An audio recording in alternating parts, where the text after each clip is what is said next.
오늘의 성경 이야기 시작합니다. 결단코 어린아이와 같이 되지 아니하면. 첫 번째, 왜곡과 진실. 마태복음 18장 3절에는 너희가 돌이켜 어린아이들과 같이 되지 아니하면 결단코 천국에 들어가지 못하리라 라는 말씀이 기록되어 있습니다. 이 말씀은 오늘날 교회 안에서 매우 익숙한 구절입니다. 어린이날 설교로 많이 사용되며 여러 시청각 자료와 연극, 동화책 등을 통해 반복적으로 접하는 경우가 많아 성도들에게는 매우 친숙한 사건과 장면이 머릿속에 남아있기도 합니다. 사실 본문의 내용은 그리 복잡하다거나 어려운 의미를 담고 있지는 않습니다. 하지만 오늘날의 성도들에게는 본문이 담고 있는 의미보다 먼저는 성경의 기록과 전혀 다르고 왜곡되어 잘못된 사실로 이해하고 있는 경우가 더욱 많습니다. 특히 어려서부터 교회를 다녔거나 여러 설교와 시청각 자료를 통해 이 말씀을 반복적으로 접해온 성도들일수록 성경의 기록과 틀린 사실로 받아들이기 쉽습니다. 많은 성도들은 이 장면을 다음과 같이 기억하는 경우가 많습니다. 예수님께서 많은 사람들 가운데 말씀을 전하고 계실 때 그곳에서 어린아이들이 소란스럽게 뛰어놀고 있자 제자들은 어린아이들을 꾸짖거나 제지하려 합니다. 이때 어린아이들을 제지하려는 제자들을 예수님께서 꾸짖으신 후 아이들을 품에 안으시며 말씀하시기를 천국은 이런 아이들과 같은 자의 것이며 누구든지 이 어린아이 하나를 영접하면 나를 영접하는 것과 같다는 내용의 흐름으로 알고 있는 경우가 많습니다. 하지만 이러한 방향은 성경의 기록과 전혀 맞지 않습니다. 그럼 먼저 성경의 기록을 살펴봅시다. 마태복음 19장 13절에는 그때에 사람들이 예수께서 안수하고 기도해 주심을 바라고 어린 아이들을 데리고 오매 제자들이 꾸짖거느리라고 기록되어 있으며 마가복음 10장 13절 또한 사람들이 예수께서 만져주심을 바라고 어린 아이들을 데리고 오매 제자들이 꾸짖거느리라고 기록되어 있습니다.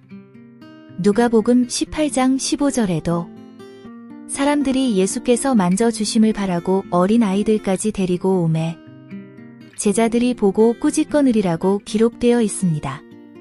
이 말씀에서 볼 수 있듯이 아이들은 예수님께서 말씀하실 때에 시끄럽게 떠들거나 소란을 일으킨 것이 아니라 부모들에 의해 예수님께 나아온 상태였습니다. 이를 보고 제자들은 많은 사람이 몰려온 가운데에 어린아이들은 뒤로 물으려 하였기에 예수님께서 제자들을 꾸짖으신 상황이었던 것입니다. 이 차이가 무슨 커다란 차이가 있느냐 말할 수도 있지만 이 차이는 엄청 큰 차이입니다. 성경에 기록된 부모들은 예수님께서 자신의 아이들에게도 안수하여 주길 바라는 마음의 상태입니다. 이것은 그들이 예수님을 그리스도로 바라본 것이며 그 은혜가 자신의 자녀에게까지 이르기를 바라는 마음입니다. 하지만 여러 시청각 자료나 설교들은 아이들이 소란스러워도 방치하고 예배의 가치를 모르는 부모의 모습으로 왜곡시키게 됩니다. 이러한 현상은 성경의 해석 과정에서 자주 나옵니다. 예수님의 선하심과 그의 능력, 때로는 그의 사랑의 깊이를 더욱 강조하기 위해 살을 붙이거나 각색하는 경우들이 발생하는 것입니다. 물론 때로는 복음을 쉽게 혹은 더욱 와닿게 전달하기 위하여 그 상황을 각색하는 것까지는 이해할 수 있는 범위입니다. 하지만 복음을 전한다는 이유든 예수님의 사랑을 강조하기 위한 이유든 누군가의 신앙을 깎아내리거나 왜곡해서는 절대 안 되는 일입니다. 또한 많은 사람들이 하나의 장면으로 기억하고 있는 이 내용은 서로 다른 상황과 공간에서 이루어진 말씀입니다. 마태복음 18장은 천국에서 누가 큰 자인가에 대한 질문 속에서 어린아이와 같이 낮아지는 자를 설명하는 장면이며 19장은 아이들을 데려오는 것을 막는 제자들을 향해 하신 말씀입니다. 이 두 사건은 시간과 장소가 다른 별개의 사건입니다. 그럼에도 불구하고 이 두 장면이 하나로 결합되고 그 위에 새로운 상황이 덧붙여지면서 많은 성도들이 익숙하지만 성경과는 다른 이야기를 자연스럽게 받아들이게 된 것입니다. 앞서 말씀드렸듯이 어려서부터 신앙생활을 이어왔거나 오랜 시간 설교만을 통해 성경의 사건을 접해왔을수록 더욱 잘못된 사실로 받아들이는 경우가 많습니다. 이것이 무엇이 중요한가를 물을 수도 있습니다.